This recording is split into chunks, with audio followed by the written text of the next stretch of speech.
સમાજ વિકાસ ત્યારે જ પામી શકે છે કે જ્યારે એ સામર્થ્યવાન બને, અને સામર્થ્યવાન ત્યારે બને કે વ્યસન મુક્ત હોય, ધર્મમાં માનનારો હોય, સદાચારને પોતાના જીવનનો ભાગ બનાવનારો હોય, અને એના દ્વારા થતી પ્રવૃત્તિ અને એના દ્વારા એનો વિકાસ એ શક્ય બને છે. કુસંસ્કારો,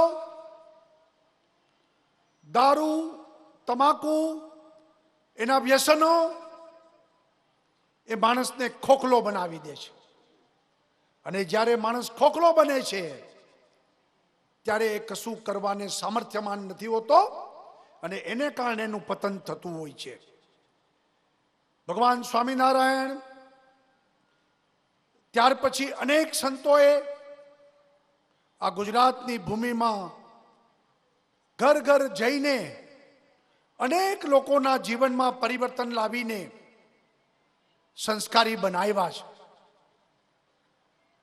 ગુજરાત આજે પ્રગતિ કરી રહ્યું છે, આગળ વધી રહ્યું છે. એના મૂળમાં આ સંતોએ કરેલો પરિશ્રમ, સંતોએ લોકોના જીવનને બદલાવીને, લોકોને સદાચારી બનાવીને એ વ્યક્તિનું તો કલ્યાણ થયું છે, પણ એના કુટુંબ, એ સમાજ, એ ગામ, એનું પણ કલ્યાણ કર્યું છે. અને એને કારણે ગુજરાતનો વિકાસ આજે આપણે જોઈ રહ્યા છીએ. ગુજરાતના વિકાસમાં લોકોને જોડવા, શક્તિશાળી, સામર્થ્યવાન બનાવવા, એ માટે સંતોનો આ પ્રયત્ન એ ગુજરાતની પ્રતિષ્ઠાને વધારનારો બન્યો છે.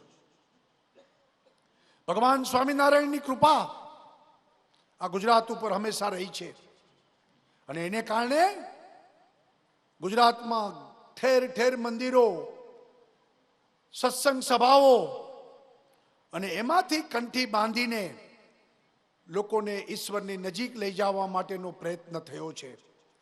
આત્માનો પરમાત્મા સાથેનો મિલાપ, જીવથી શિવ, વ્યક્તિથી સમષ્ટિ, અને એ રીતે લોકોને મુઠ્ઠી ઉચેરા માનવી બનાવવા માટેનો પ્રયત્ન હંમેશા થયો છે.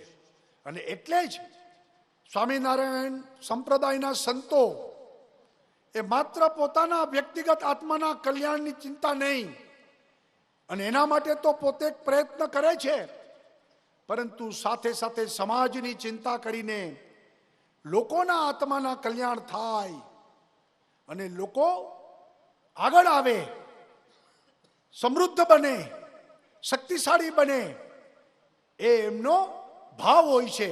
અને એટલા માટે આ છોટા ઉદેપુરના એક નાનકડા ગામમાં આ પ્રકારના ઉત્સવો ઉજવીને, સત્સંગી જીવન કથા દ્વારા લોકોના પરિવર્તન કરીને, લોકો સદાચારી બનાવીને લોકોનું કલ્યાણ થાય, એવા ભાવથી આ કાર્યક્રમ થઈ રહ્યો છે.